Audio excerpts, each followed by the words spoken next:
Et bonjour à tous, c'est Vincent. On se retrouve donc comme annoncé sur Big Pharma pour une petite vidéo. Donc première vidéo de cette initiation à ce jeu de gestion un peu particulier. Donc comme je l'avais dit, j'ai très peu joué au jeu. Par contre, je me suis pas mal documenté. J'ai quand même fait une petite partie histoire de découvrir les bases. Et aujourd'hui, c'est ce à quoi on va s'attaquer, tout simplement les bases qui vont vous permettre de vous en sortir. Parce que le jeu est assez peu euh, permissif au niveau de la difficulté, j'entends par là. C'est-à-dire que le jeu va très vite vous mettre dans des situations où vous allez devoir prendre des décisions, et si vous prenez les mauvaises, votre partie peut très rapidement se terminer. C'est en ça que je parle de non-permissivité au niveau de la difficulté. Bien sûr, le jeu est très permissif au niveau de tous les choix que vous avez à faire. Il y a énormément de choix et vous pouvez faire énormément de choses, ce qui conduit encore plus le joueur à potentiellement se planter, lamentablement. Donc, aujourd'hui, je vais essayer de vous livrer un peu les bases, les connaissances simples qu'il vous faut pour démarrer votre partie sur Big Pharma. Il faut savoir que le jeu possède un tuto. Le tuto est relativement exhaustif. Toutefois, je le trouve relativement mal fait dans le sens où déjà il est assez peu ergonomique dans sa façon de se présenter. Euh, C'est-à-dire que ces dernières années, on est plus dans des tutos qui vous montrent genre qui vont illuminer les boutons, etc. Là, c'est plus dans le style, vous avez un texte long comme la moitié d'une nouvelle, d'une nouvelle, et vous allez devoir tout lire et à essayer de comprendre. Donc c'est pas mal, hein, mais c'est déjà pas mal qu'il y en ait un. Après, voilà, c'est que si vous pouvez vous faire vos armes seul, parfois c'est quand même un peu plus intéressant. Donc voilà. Donc ce qu'on va faire, c'est qu'on va faire une nouvelle partie. Donc quand je vous parlais ici tuto, donc vous voyez, j'ai juste fait ce scénario et j'ai fait une partie perso. Donc on va lancer la partie perso. Donc partie perso, moi je les ai mis comme ça, c'est-à-dire que euh, je mets le niveau maximum de catalyseur, pas de condition de victoire, etc. Ici je mets une taille normale. Ça c'est en fait c'est la configuration normale, hein, de base. Euh, en gros, vous pouvez mettre un peu ce que vous voulez. Du moment où vous lancez pas dans des trucs extravagants pour votre première partie, ça risque de vous faire vraiment très mal. Donc là, on peut choisir des concurrents, donc tout simplement d'autres sociétés pharmaceutiques qui vont s'opposer à la vôtre en proposant leurs produits. Donc on peut laisser en normal, facile, etc. On peut en ajouter pas mal, hein. Voilà, jusqu'à 3. Nous, on va en ajouter juste un. Et ici, donc, gain de points d'ingrédients globaux, etc. Vous pouvez vraiment... c'est vraiment incroyable, hein, ce que vous pouvez faire. Vous pouvez monter à 250 000 ici, on va remettre à 50 000. Donc, nous, on va garder tout simplement les trucs standards. Ce paramètre est celui de, vous voyez, marge des profits.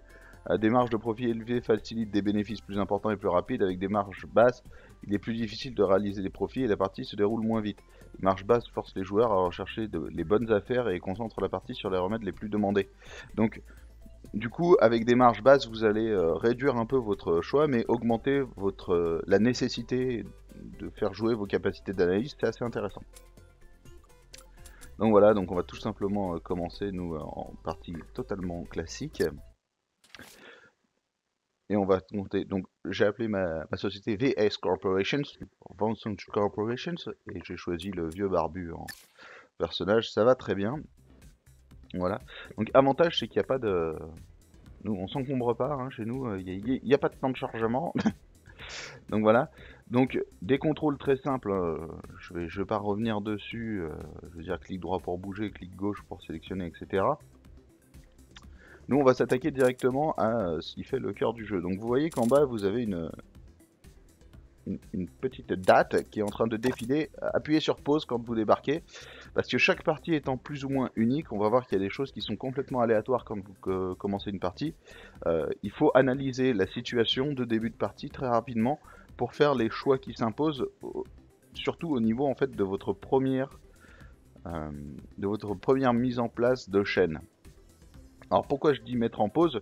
Techniquement, vous perdez pas d'argent. Vous pourriez attendre des années comme ça, vous n'allez pas perdre d'argent. Toutefois, en fait, quand on va dans compagnie, on voit que il y a un concurrent et que lui, il est en train de dépenser, etc.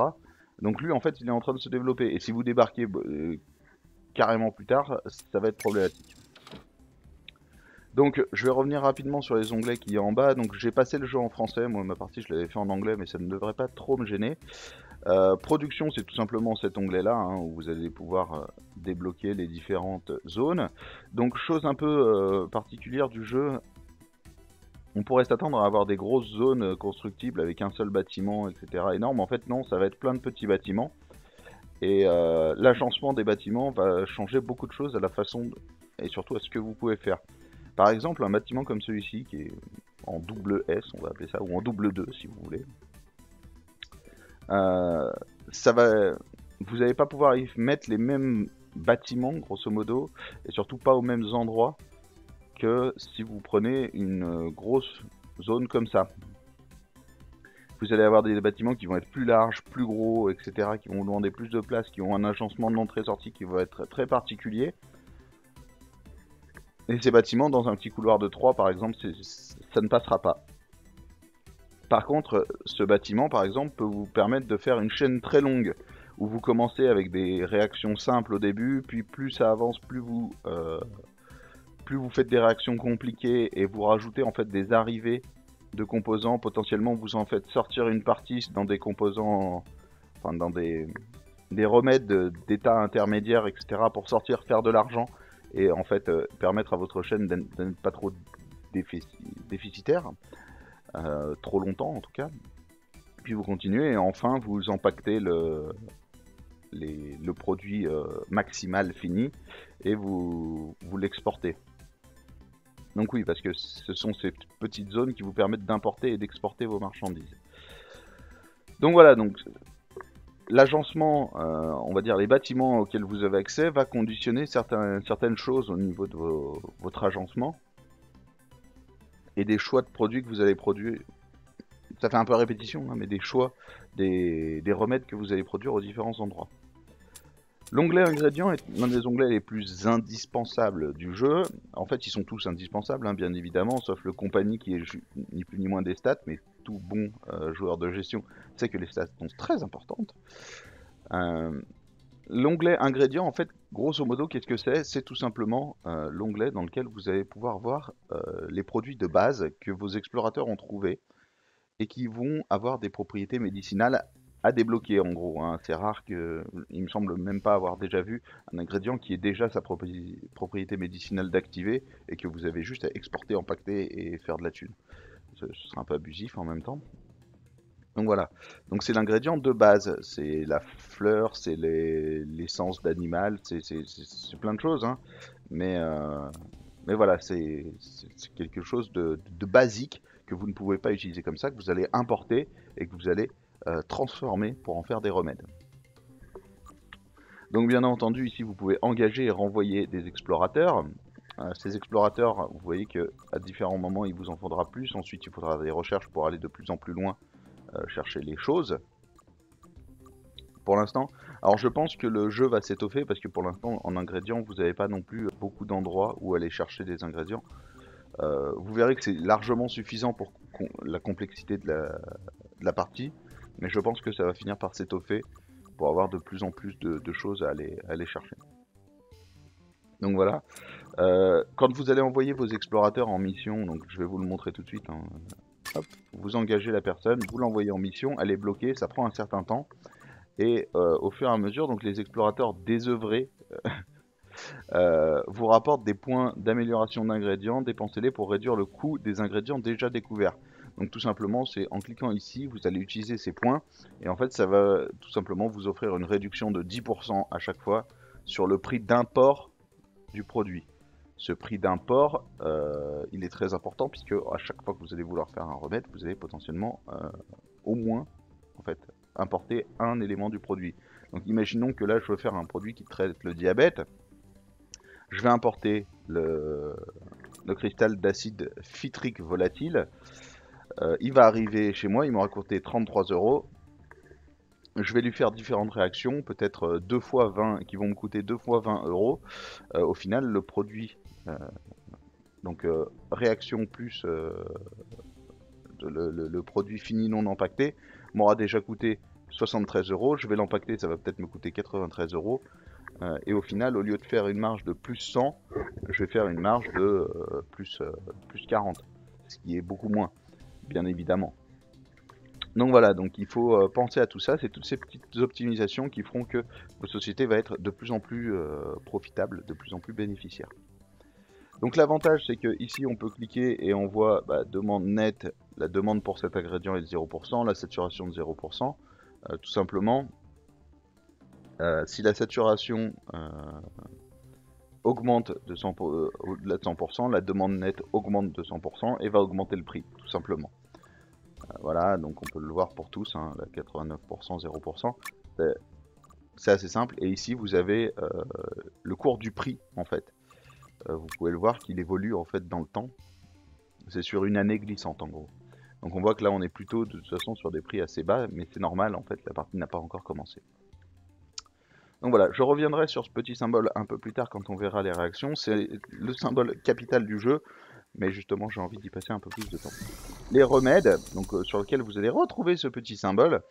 Les remèdes, c'est tout simplement toutes les réactions que vous connaissez, ou que vous ne connaissez pas, mais dont vous connaissez, comment dire, le principe de base. Alors, vous voyez qu'en fait, là, on a toutes les catégories de trucs qu'on va pouvoir trouver.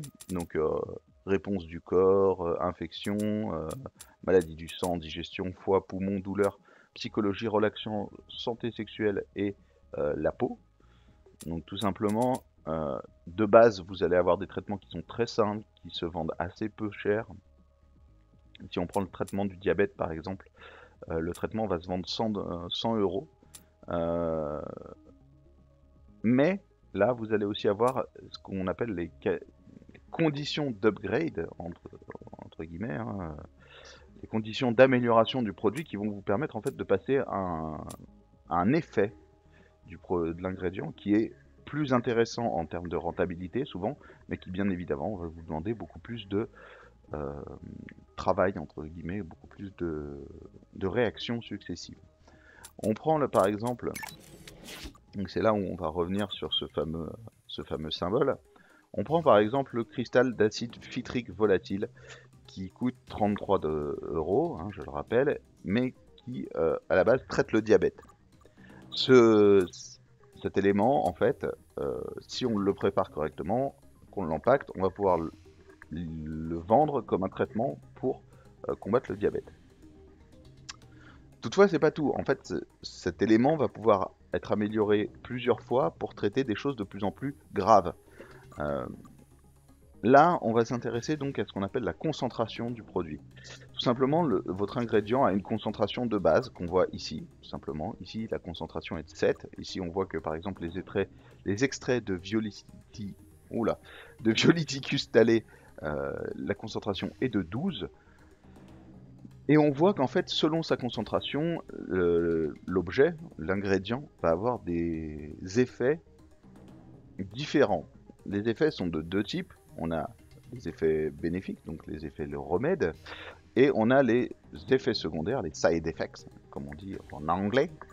Et ici, on voit par exemple qu'aucun des effets n'est actif, ni le remède, ni l'effet secondaire. Par contre, sur le cristal d'acide citrique, on voit que on a à la fois l'effet secondaire et enfin, on a l'effet secondaire d'actif, mais pas l'effet normal. Si on l'exportait comme ça, par exemple, on le prend, on l'empacte, on l'envoie, c'est un médicament qui cause la fatigue. C'est un peu bizarre hein, comme médicament. D'ailleurs, le jeu ne reconnaît pas ses qualités. Hein. Ça ne sert à rien. Mais voilà, donc tout le but du jeu, tout le but de vos réactions va bien évidemment être de limiter tous les effets secondaires tout en améliorant, en donnant des remèdes de plus en plus efficaces vers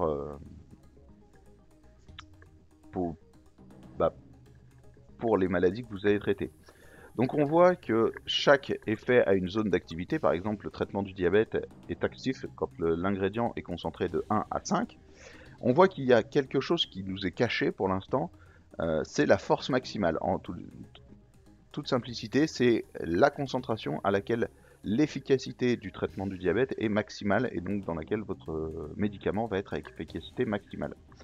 On voit aussi que la fatigue n'est active que dans les concentrations 5 à 16, c'est quand même large, mais en fait ça ne nous concerne que très peu, puisque au final, il faudrait que le produit soit concentré à 5 pour qu'il ait à la fois le traitement pour le diabète et la fatigue. Donc suffirait qu'il soit à 4, il n'a déjà plus que le traitement pour le diabète, ce qui va augmenter la valeur de notre médicament, bien évidemment, puisque du coup il ne fera que du bien, il n'aura pas d'effet secondaire. Donc voilà, donc ici vous allez pouvoir retrouver tout ça, et comme vous le voyez, un traitement pour le diabète qu'on va améliorer avec un ioniseur quand sa concentration est de 10 à 12, donc on voit qu'on change carrément de sens, c'est-à-dire que un cristal d'acide citrique volatile qu'on va vouloir améliorer à fond, au lieu de baisser sa concentration pour aller chercher le traitement pour le diabète, on va l'augmenter pour pouvoir causer cette fameuse réaction d'amélioration avec le ioniseur. Et d'un coup, il débloquera quelque chose qui permettra de soigner l'hyperthyroïdie. Autre chose. Voilà. C'est un médicament qui, au lieu de se vendre 100 €, va se vendre 232 €. Complètement différent. En cliquant, vous pouvez aussi voir tout simplement le nombre de malades, donc le nombre de personnes ayant reçu un remède le mois passé, le nombre de personnes définitivement guéries le mois passé, et surtout le nombre de personnes ayant besoin de ce remède. Là, on voit que selon les maladies, il y a plus ou moins de personnes. Par exemple, calme les symptômes du rhume, bim, 2000 et quelques. Pas mal. On peut voir aussi que ici, ça ne s'améliore pas, alors qu'ici, il y a de plus en plus de gens ce mois-ci qui sont atteints du rhume. Ça vient peut-être du fait qu'on est en janvier. Hein. Voilà, je dis ça purement par hasard. Donc voilà, donc poumon. Bien évidemment, la demande nette, voilà, hein, plus la demande est élevée, plus en général le produit va valoir un peu cher, hein, d'ailleurs on le voit, hein, ici 108%, 107 €, ici 96%, 97 €. Vous pouvez voir la demande nette en petits chiffres en dessous, on le voit, hein, hop, 99%. Vous voyez que, bien évidemment, c'est souvent en rapport, hein, plus la demande est élevée, plus le produit se vend cher, c'est plutôt intéressant. Le dernier onglet qui va vraiment nous intéresser, c'est l'onglet de recherche. C'est un onglet capital, hein, bien évidemment, comme quasiment tous les onglets, je le répète. C'est celui qui va vous permettre tout simplement de débloquer de nouveaux produits, de nouvelles façons de faire réagir les produits surtout. Donc par exemple ici on voyait qu'il nous fallait un ioniseur pour accéder à l'effet soin de l'hyperthyroïdie. On peut décider par exemple d'engager un chercheur, ça coûte moins cher qu'un explorateur, hein, et de le foutre sur le ioniseur. On sait que dans 3 mois on aura une nouvelle machine pour faire des réactions. Donc bien évidemment il y a plein de choses, hein. On peut monter très haut, le collisionneur. Oh là, je galère comme une merde. Donc le collisionneur de Hadron, le séquenceur atomique, ça commence à être des traitements expérimentaux, mais vous avez aussi du conditionnement avancé qui va vous permettre de conditionner vos effets de façon un peu plus spécifique, des traitements spécialisés, des traitements avancés, donc autoclave, condensateur cryogénique, des centrifugeuses, etc., etc. Donc voilà, donc chaque machine a son petit effet. De base, vous n'avez que l'évaporateur, le dissolveur, la presse à comprimer et exploration de base, donc, qui vous sont débloqués. Donc le dissolveur va tout simplement diminuer la concentration de 1 sur un produit, l'évaporateur l'augmenter de 1, et la presse à comprimer va tout simplement empacter des comprimés pour les envoyer. Donc il faut savoir que chaque façon d'empacter a ses petits effets. Par exemple, la machine à crème, voilà, la machine à crème réduit la force des effets secondaires des médicaments. Son temps de traitement est également court, donc vous n'avez pas le même temps de traitement. Par contre, si on prend par exemple l'ensacheuse, par exemple, transforme vos médicaments en petits sachets. Les sachets apportent un bonus pour chaque remède du médicament. Voilà. La machine à seringue transforme vos médicaments en seringues qui pourront être vendues. La valeur combinée et la force des effets des seringues sont supérieures à celles des autres conditionnements. Voilà, vous avez un meilleur effet. Bref, vous avez vraiment beaucoup de choses possibles à faire. J'aime beaucoup l'animation de ce truc, un séquenceur atomique qui ressemble à un Rubik's Cube, c'est magique. Donc voilà, donc sur ce, nous on va tout simplement attaquer un peu le cœur du sujet, hein. Donc tout simplement, Alors ce qu'on va faire, c'est qu'on va déjà faire une première séquence de base qui va nous permettre de créer un produit basique, donc ce fameux médicament qui va traiter le diabète. Pour ce faire, on va tout d'abord appuyer sur import ici pour sélectionner un lieu d'import du produit. Donc là, on voit que le produit est ici. On peut faire afficher ici, on voit que il faut le faire baisser de 3, très exactement, pour atteindre 4 et pouvoir avoir un traitement du diabète sans effet de fatigue. Pour ce faire, on va tout simplement aller dans les éléments de base et on va tout simplement chercher à... Hop, on va le mettre comme ça. Chercher à diminuer la concentration. Donc pour ce faire, rien de plus simple, hein, bien évidemment. On va aligner des dissolveurs. Hein. Hop, hop. Donc ici, on a juste à mettre.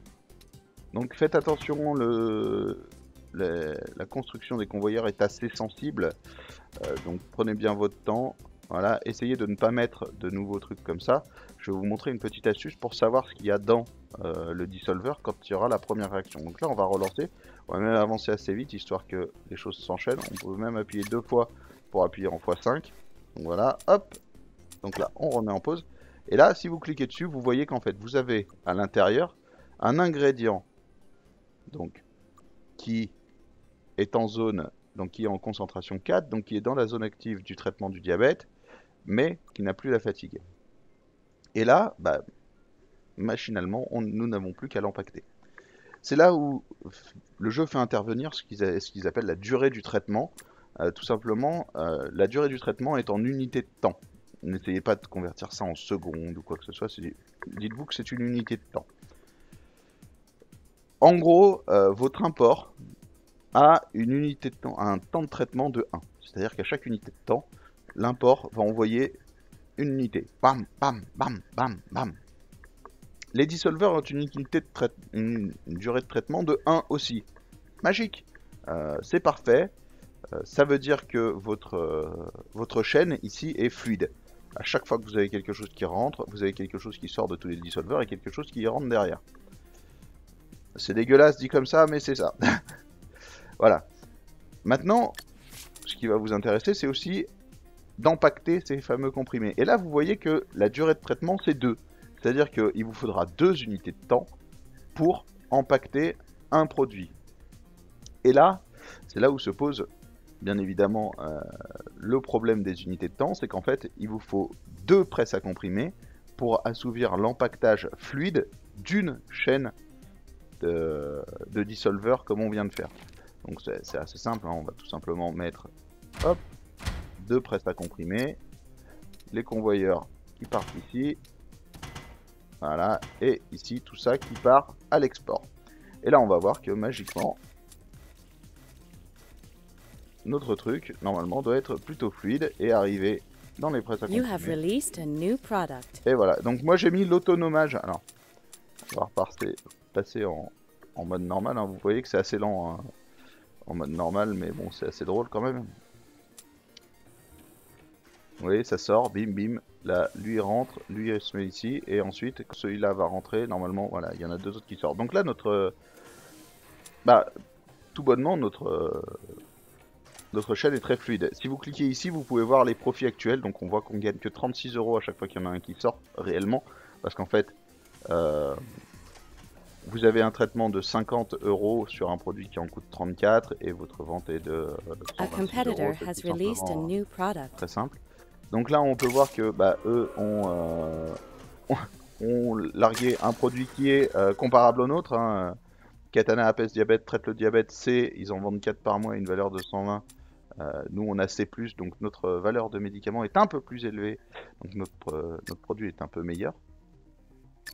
Mais voilà. Donc on peut suivre comme ça tous les produits qui sont lancés chez nos adversaires, c'est plutôt pratique.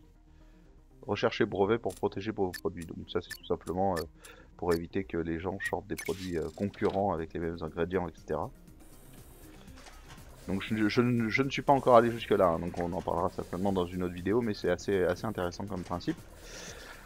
Donc voilà, donc là on a fait un traitement simple, c'est une chaîne très basique qui prend un produit, le fait réagir, l'empacte et le lance tout simplement sur le marché. Donc je vais arrêter cette vidéo ici. Très rapidement, je vous ferai d'autres vidéos sur tout le système d'upgrade, qu'est-ce que les catalyseurs que vous allez pouvoir voir sur le jeu. Je veux essayer de conserver donc des vidéos assez thématiques. Donc là, on a vu les bases, présentation de l'interface, réaction simple. Je trouve que c'est largement suffisant pour une première vidéo. On verra plus tard comment aller un peu plus loin. Voilà. Sur ce, je vous souhaite une très bonne fin de journée. Je vous invite bien évidemment à vous abonner à la chaîne, à partager et à me faire part de vos commentaires ou de vos remarques juste en dessous de la vidéo. Et on se retrouve très bientôt pour d'autres vidéos sur Big Pharma. Allez, ciao ciao.